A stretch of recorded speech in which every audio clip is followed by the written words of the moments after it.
On a morning in 1968, on a trail in the Central Highlands, a North Vietnamese officer named Bien sprang an ambush that he had spent 9 days preparing, and it fell apart in 11 seconds. The preparation had been meticulous. He had chosen a stretch of trail where the ground fell away on one side and rose steeply on the other. He had sighted his machine guns to cross their fire down the length of the killing ground. He had rehearsed his men until each knew his exact task. And that morning, an American infantry platoon walked into the center of it exactly as planned, and Bien gave the signal, and every weapon he had opened up at once. That first burst was perfect, sudden, overwhelming, delivered at close range into men caught in the open. And by every rule Bien had been taught, what came next was the thing that always came next. The Americans should have frozen or scattered, stunned and leaderless, for the 10 or 15 seconds it takes a human being to understand that the world has just exploded. In those seconds, his men would have finished them. That is not what happened. What happened was that the Americans started shooting back almost immediately. Not a few of them, not raggedly, but all of them at once, in a wall of fire that came back up the slope so fast and so heavy that Bien's own gunners had to put their heads down. It took perhaps 3 seconds. It might have been 4. And in that instant, the entire logic of his ambush inverted, because the men he had planned to slaughter while they were stunned were not stunned at all. They were fighting hard and getting more organized every second.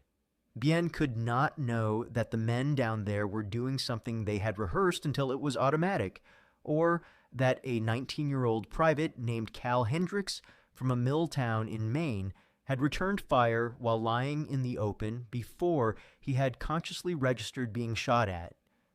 Bien knew only that his perfect ambush had failed, and that it had failed in a way he did not understand. He had not been beaten by braver men. He had been beaten by faster ones. And working out why would take him the rest of the war, because the answer was not courage. The answer was that these Americans had already decided months earlier and half a world away exactly what they would do in the first 10 seconds of the worst moment of their lives. If a story like this matters to you, if the men who lived it on both sides deserve to be remembered, a like and a subscribe help it reach the people who care. It takes 1 second. These are the stories the history books leave out. Now, to understand why a perfectly prepared ambush could fail in 11 seconds, you first have to understand what an ambush is actually for. And then you have to understand what the Americans had built to defeat it. An ambush is one of the oldest tactics in warfare, and it has always worked on a single, simple, human principle. Not firepower, not position. Shock. Think about what an ambush actually does to a person. A man is walking down a trail. He is tired and hot, and his mind is half on his feet and half in nothing at all. And then, without any warning whatsoever, the world detonates around him. There is a wall of noise. Men beside him are hit and falling. Rounds are cracking past his head from a direction he cannot immediately identify. Everything he understood about his situation 1 second ago is now wrong. And what happens inside a person at that moment is not a decision. It is a physiological event. The body dumps adrenaline, hearing narrows, vision tunnels. The higher reasoning part of the brain, the part that makes plans and weighs options, briefly goes offline, and what is left is a frightened animal looking for a hole. For most people, in that moment, there is a gap, a blank space of perhaps 5, 10, 15 seconds where they are simply not capable of coherent action. They freeze, or they drop flat and stay flat, or they run in whatever direction seems away. That gap is the entire point of an ambush. Everything else, the sighted guns, the cut fire lanes, the chosen ground, the rehearsals, exists to exploit those 10 or 15 seconds of paralysis. The ambusher's whole plan lives inside that window. He intends to do all of his killing in it before the enemy can organize a response, and then to break contact and vanish before the enemy's supporting arms can arrive. An ambush is not a battle. It is a burst of violence delivered into a hole in the enemy's ability to react. Bien understood this perfectly, and he had built his career on it. He knew that if he could get his 15 seconds, he would win, because in 15 seconds his guns could do terrible work on men who were not yet fighting back. And he had gotten those 15 seconds many times. He knew exactly what it looked like when an ambush worked, and it was not a battle at all. It was closer to an execution. The first burst goes in, men drop, and the survivors do the thing that human beings do. They flatten and press themselves into the dirt and stop being soldiers for a while. Nobody shoots back because nobody can yet see anything to shoot at, and their hands are shaking and their ears are ringing, and some deep animal part of them has decided that the only survivable action is to be as small and as still as possible. And Bien's gunners, who are not being shot at, take their time.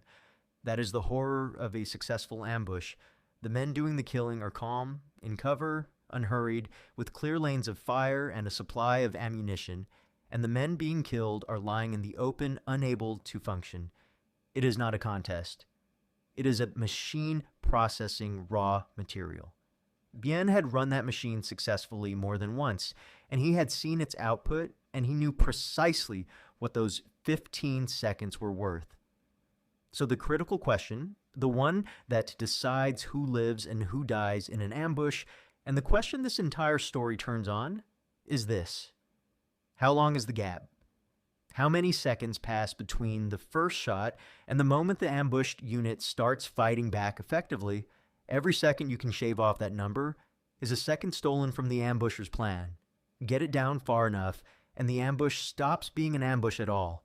It becomes something much more dangerous for the men who sprang it, an ordinary firefight against an enemy who now knows exactly where you are and who has friends with artillery. The Americans had thought very hard about that number, and what they built to shrink it was one of the most effective and least celebrated pieces of military engineering in that entire war. The American answer to the ambush was not a weapon, and it was not a tactic in the usual sense. It was a reflex, installed deliberately in every infantryman, and its formal name was the immediate action drill. The logic behind it was clinical, and it started from an honest premise. You cannot expect a frightened man in a killing zone to think clearly. The reasoning brain is not available in those first seconds. That is a physiological fact, and no amount of exhortation changes it. So do not build your response around thinking. Build it around something that does not require thought at all. Take the correct response, whatever it is, and drill it into a man so many hundreds of times in training that when the moment comes, he executes it without deciding to, the way a person yanks a hand off a hot stove before registering pain. That was the immediate action drill, a short, simple, preloaded sequence of actions, rehearsed to the point of automation, designed to be performed by a man whose higher brain has temporarily left the building. And the first and most important item in that sequence was beautifully simple. Shoot back. Immediately, everyone. Maximum volume. This is the heart of it, and it deserves to be understood properly because it is not the obvious answer. The instinctive human response to being shot at is to make yourself small and still. The trained American response was the opposite. To return the heaviest possible volume of fire in the direction of the ambush instantly before you had identified a single target.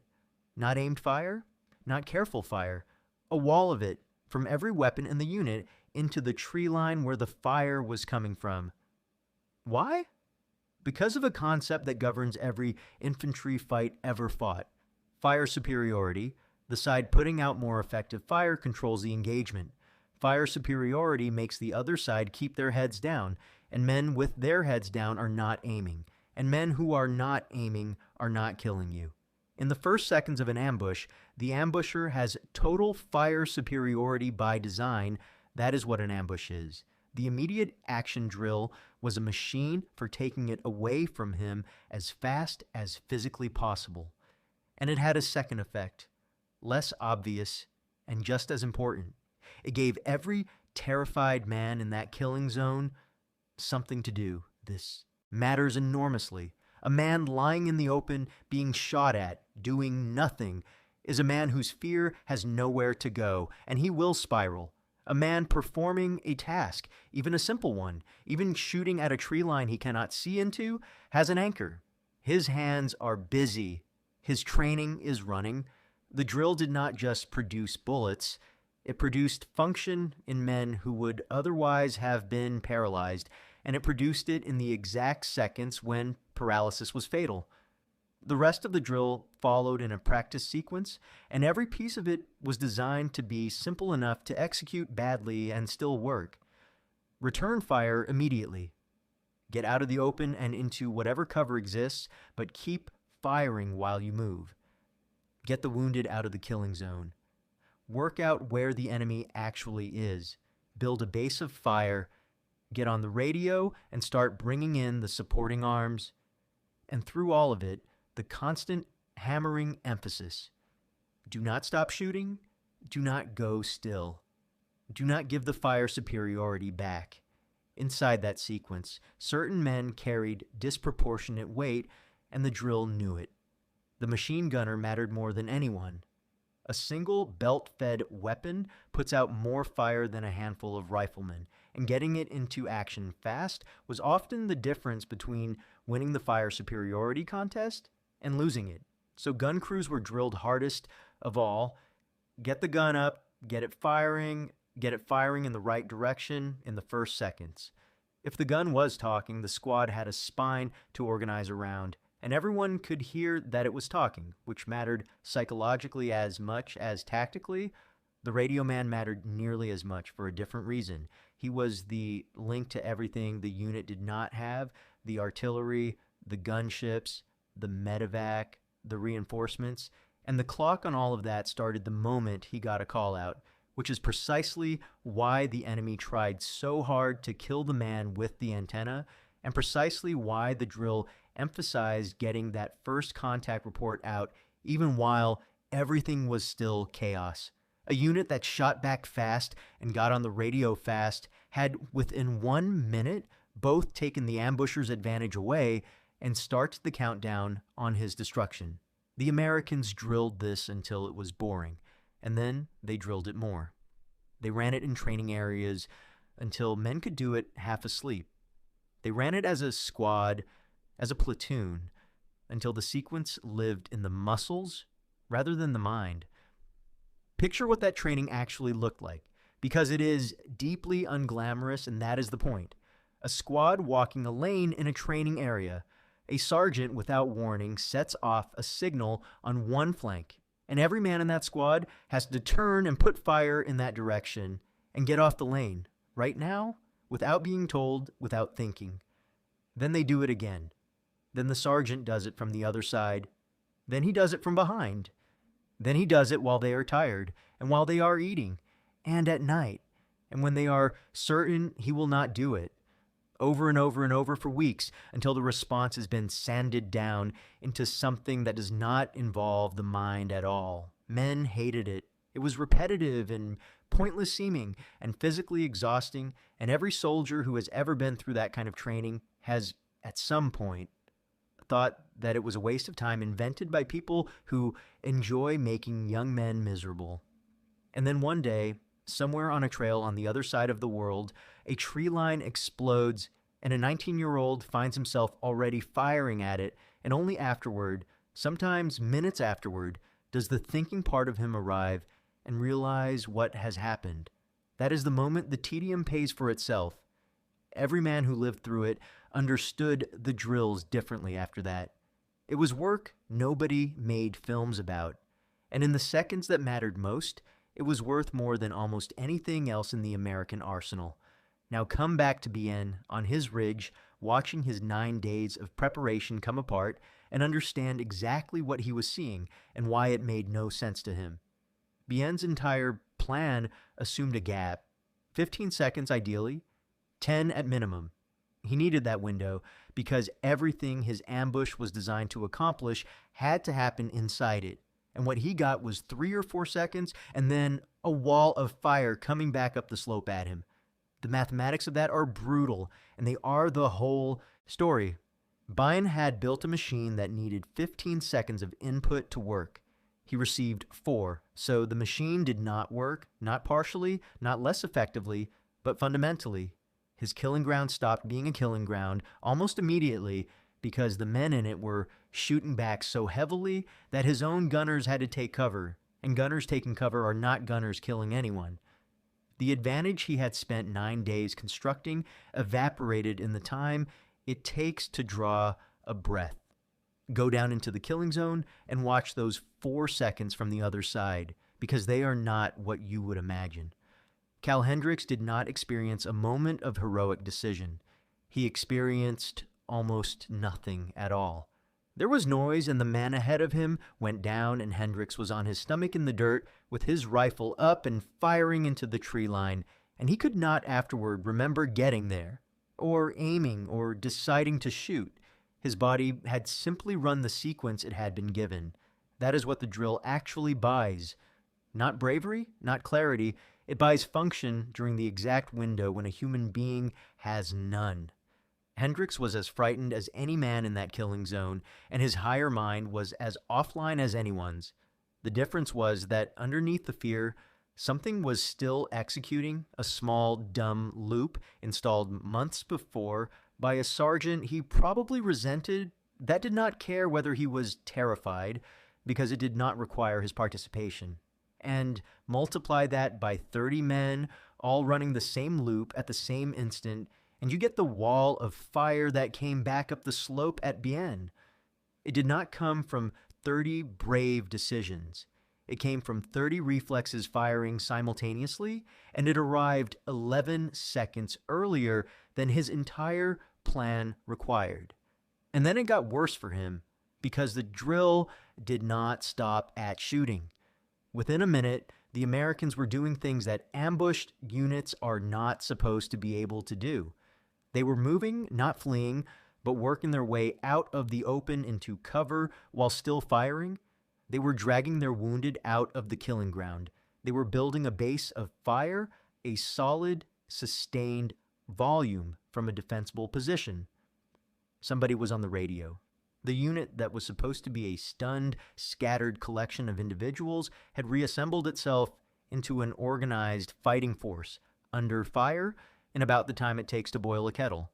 To Bien, this was genuinely baffling, and it is worth being precise about why. He was not baffled that they fought. He had seen brave men fight before.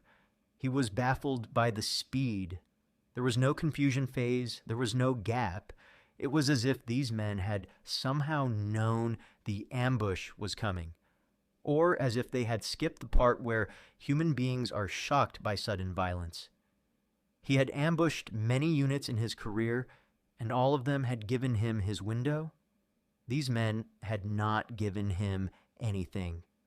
And here is the thing that made it truly disorienting for an intelligent officer like Bien.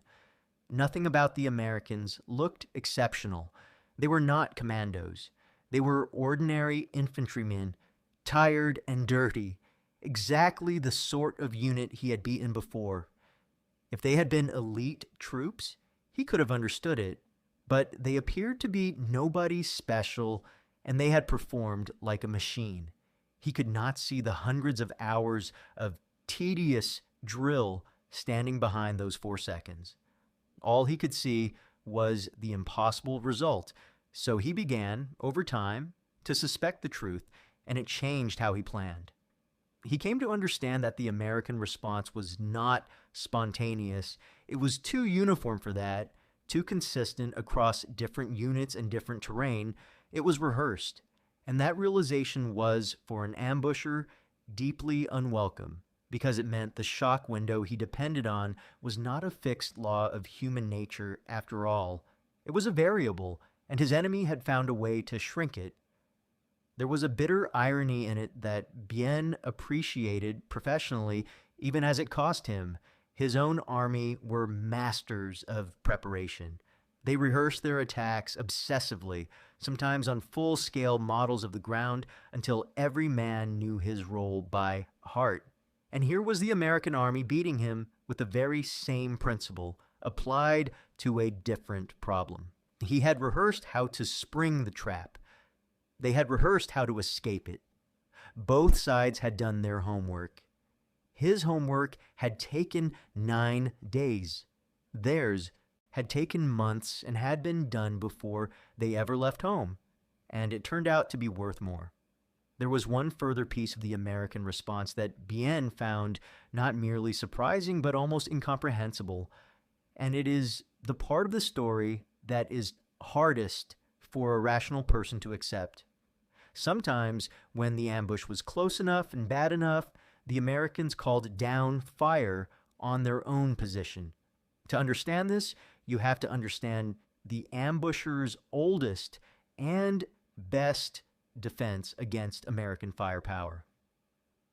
The Viet Cong and the NVA knew perfectly well that the Americans' great advantage was artillery and air support, and they knew it took a few minutes to arrive, so they built their ambushes to be over before it came, and they added a second layer of protection, which the Americans called hugging the belt.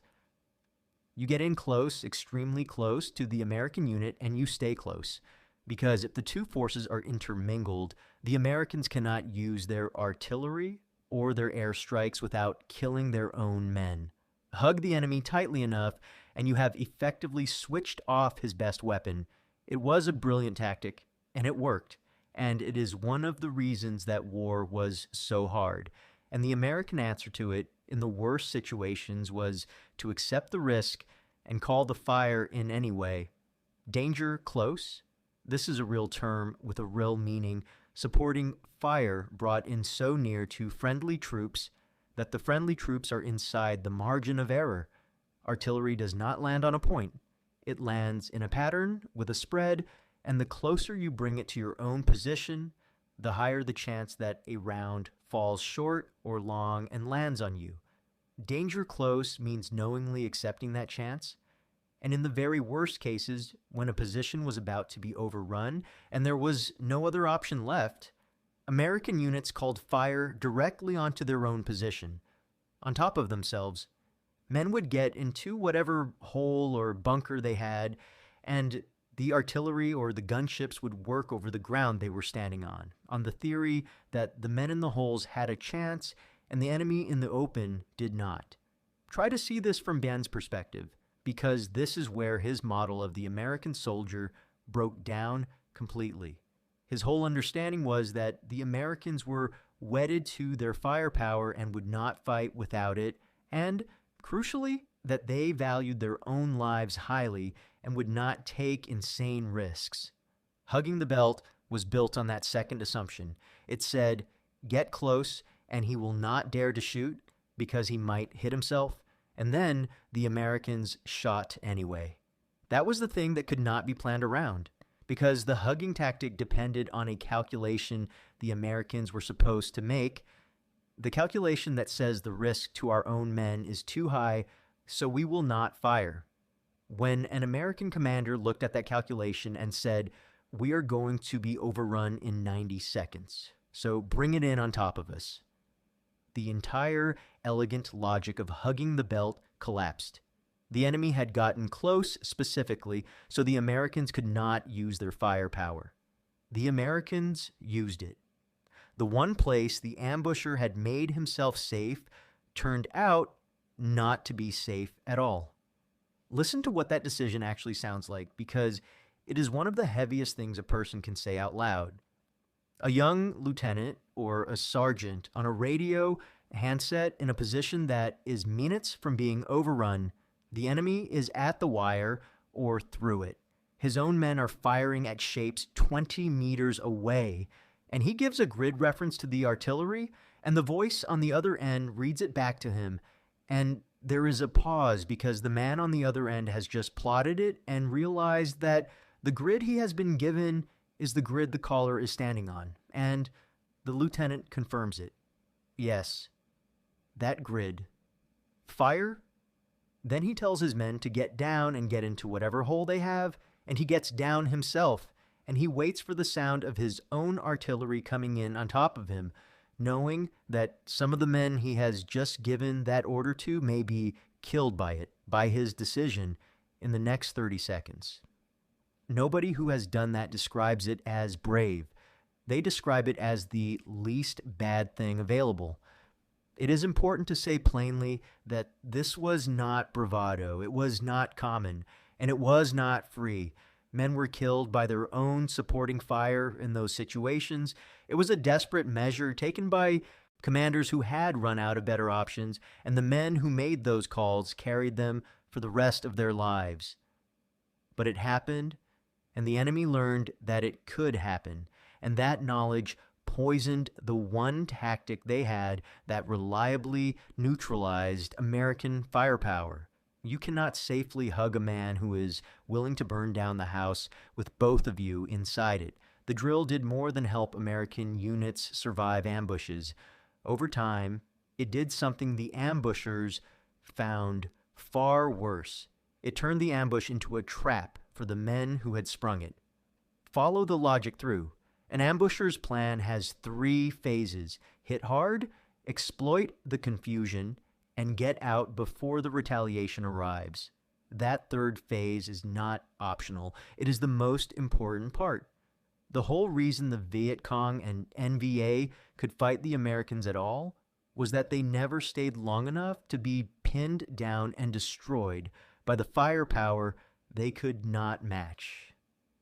Hit and vanish. That was the rhythm of their entire war. Now put the American drill into that sequence and watch what breaks. The Americans return fire within seconds, so the ambusher gets almost no exploitation phase. He does very little of the killing he planned. Fine, he can accept that and leave. But leaving takes time too, and now he has a problem. The Americans are not stunned, so they are not going to let him leave quietly. They are shooting at him heavily, which pins his own men in their positions and makes disengaging dangerous. And more importantly, they got on the radio in the first minute, which means the clock on the supporting arms started almost immediately, rather than after the confusion cleared. So the ambusher is now stuck in his own ambush position, taking effective fire, while artillery is being adjusted onto him and gunships are inbound. Every second he stays is worse. And breaking contact under heavy return fire in daylight with the sky about to fall on you is one of the hardest things an infantry unit can attempt. That inversion happened again and again, and it is the real achievement of the drill. American units that responded fast enough did not merely survive their ambushes. They fixed the ambusher in place long enough for the enormous American fire support machine to arrive and punish him. The trap turned around. The men who had spent 9 days preparing a killing ground found themselves in a killing ground of their own making, unable to leave, while shells walked toward them. And American infantry learned to press that advantage deliberately. Once the initial fire was suppressed and the unit was organized, the trained response to a near ambush was often to assault into it rather than away from it, to close with the ambush line, because closing was the fastest way out of the killing zone and because the last thing an ambusher expects is for the ambush to attack him. That aggressive turn is the part people remember, and it made American infantry genuinely unpleasant to ambush. But notice that it was only possible because of the drill. You cannot assault out of an ambush if you are still frozen. The counterattack was built on the foundation of those first automatic 4 seconds. So the enemy's calculation began to change, and it changed in a way that mattered strategically. Ambushing an American unit had always been dangerous, but now the balance had shifted, you might get very little in the exploitation phase, and you might not be able to leave, and you might get destroyed by the retaliation. The Viet Cong and NVA responded the way good professionals always do, intelligently, and by changing the terms. If the exploitation window had shrunk, then shrink the engagement to match it. Hit for a few seconds and be moving before the return fire organized. If staying was fatal, plan the withdrawal more carefully than the attack, with routes prepared and rehearsed in advance. If ambushing riflemen who shot back instantly had become expensive, then be far more selective about which units you ambushed and when, and pick the moments where the terrain gave you a clean escape. And most tellingly of all, they leaned harder on the weapons that let them hurt Americans without being anywhere nearby. Mines, booby traps, command-detonated charges on a trail, fired from a distance by a man who was gone before the dust settled. Mortars from beyond the tree line. Those weapons had one enormous virtue in the new arithmetic. Nothing about the American drill worked against them. You cannot return fire at a mine. You cannot achieve fire superiority over a man who was never there. Over the course of that war, a very large share of American casualties came from exactly those weapons, and part of the reason is that the enemy had been pushed toward them. That is a real and important thing to sit with, because it is not a clean victory. The drill did not defeat the enemy. It made one particular way of killing Americans much more expensive, and the enemy, being good at their job, shifted to a way the drill could not touch. They adapted well, but they had to adapt, and the thing that forced them to was a training drill. Bien survived the war. He spent the later years of it planning ambushes with a caution he had not needed early on, and he spent the years afterward turning over the question that had puzzled him on that ridge in 1968. He came to a conclusion that surprised him, and that he was honest enough to state plainly. The Americans, he decided, had not beaten him with courage. He had never doubted their courage, whatever the propaganda said. He had watched them do things under fire that no coward could do. But courage was not what had wrecked his ambush. Plenty of brave men had frozen in his killing grounds over the years. Freezing is not cowardice, it is biology, and brave men do it too. What had beaten him was preparation. Specifically, preparation aimed at a moment rather than a plan. His own army prepared brilliantly for the attacks they intended to make. The rehearsals, the models, the memorized routes. The Americans had done something subtly different. They had prepared for a moment they could not predict, which might come at any second on any trail, by making the correct response automatic. They had taken the worst 10 seconds of a soldier's life and pre-solved them so that when those seconds arrived, nobody had to think.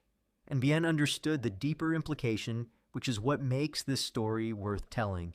The immediate action drill was, at bottom, an admission of a very unflattering truth about human beings, that in the first seconds of sudden violence, people are useless. The Americans had accepted that about themselves. They had not tried to train men to be brave enough to overcome the freeze. They had accepted that the freeze was coming and built a mechanism that would run anyway underneath it without needing the frightened man's cooperation. There is something almost humble about that as a piece of military thinking. It does not assume heroes. It assumes ordinary, terrified people, and it works with them rather than wishing they were different. He noticed, too, the thing that everyone who fought the Americans noticed eventually.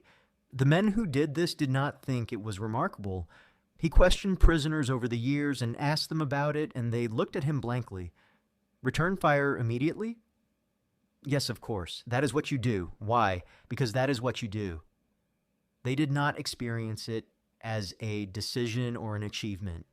It had been drilled so far into them that it had stopped feeling like training and started feeling like a fact about the world, the way a man does not congratulate himself for blinking. And there was one more thought that stayed with him, an uncomfortable one which he turned over for years without ever quite resolving. Bien's own army had asked something different of its soldiers. It had asked them to be devoted, to believe in the cause so completely that they would endure anything for it, and a great many of them did, and their endurance was genuinely extraordinary. That approach produced some of the toughest infantry of the century, but it asked a great deal of the individual man. It required him to supply from inside himself the will to keep functioning under conditions that break most people. The American approach asked less of the individual and more of the institution. It did not require a 19-year-old to summon anything. It required a training system to install something in him beforehand so that on the worst day he would perform correctly whether or not he had anything left to give.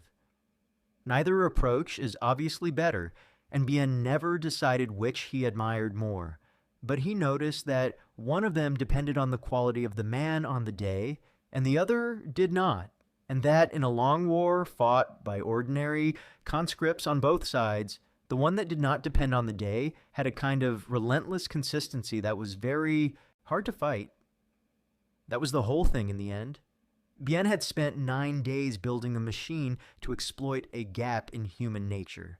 And the Americans had spent months back in some training area in a country he would never see, quietly closing that gap, not with heroism, but with repetition, until a 19-year-old from Maine would return fire while lying in the open without ever consciously deciding to. Here is what left the enemy baffled about American infantry under ambush, and it is not what the phrase usually suggests. Every ambush ever laid, in every war in history, is built on the same bet. It bets that in the first seconds after sudden, overwhelming violence, human beings stop working. That they freeze and scatter and cannot organize.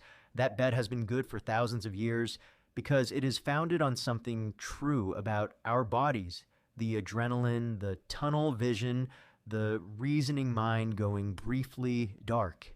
Every ambusher who ever lived has depended on those 10 or 15 seconds and has planned his entire attack to fit inside them. The Americans found a way to take those seconds away, and the method was almost disappointingly unglamorous. No secret weapon, no superior soldiers. Just a short, simple sequence of actions drilled into ordinary, frightened young men so many hundreds of times that it ran without them. Return fire immediately, all of you, now.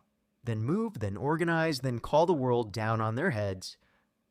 It was boring to teach and boring to learn, and it was worth more in the moments that decided everything than most of the technology in that war. And the reason it baffled the enemy is that it looked like something it was not. It looked like extraordinary courage under fire, or like elite troops, or like men who somehow could not be shocked. It was none of those things. It was ordinary men executing a rehearsed reflex, which is exactly why it works so consistently across so many units, with soldiers who were nothing special at all. Courage varies from man to man and from day to day. A drill does not. That is precisely why the Americans built one. There is a lesson in that which outlasts the war. When you cannot make people braver, and you cannot, not reliably, not on demand, you can still decide in advance what they will do and rehearse it until deciding is no longer required. That is not a substitute for courage. It is a floor beneath it, so that on the day a man's courage is thin, the drill still runs, and he still fights, and he still lives long enough to find out that he had the courage after all. And it is worth saying that this was not a war-winning insight, and this story should not pretend otherwise. The drill saved lives in a specific kind of moment. It did not solve the war, and the enemy adapted around it, and a great many Americans died in that country anyway, including in ambushes that went exactly the way the ambusher intended. What it did was smaller and more human than victory. It gave a frightened 19-year-old, in the worst 10 seconds of his life, something to do, and in doing it, a chance to come home. That is why the men who were there remember the drills the way they do, not fondly. Nobody is fond of them, but with a certain grim gratitude of the kind you feel toward a thing you resented at the time and are alive because of.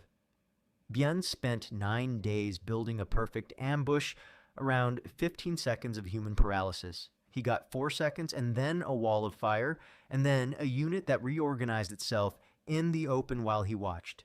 It was never braver men who beat him. It was men who had already made every decision in advance months earlier on a training ground half a world away, so that when the worst moment of their lives arrived, nobody had to think about it. That is what left the enemy baffled. Now you know why. Thank you for staying with this story all the way to the end.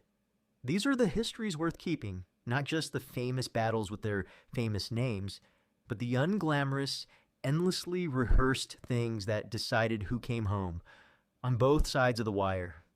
If it meant something to you, a like genuinely helps. It tells the algorithm that this kind of history matters, and it helps these videos find the people who care about them. If you're not subscribed yet, now is a good time. Hit subscribe and the bell so you never miss a new one. I would love to know where you are watching from today, and if someone in your family served in Vietnam, an infantryman, a machine gunner, a radio man, anyone in any unit, tell me about them in the comments. Every one of those men carried a story like the one you just heard. Most of them never told it. This is how we make sure they are not forgotten.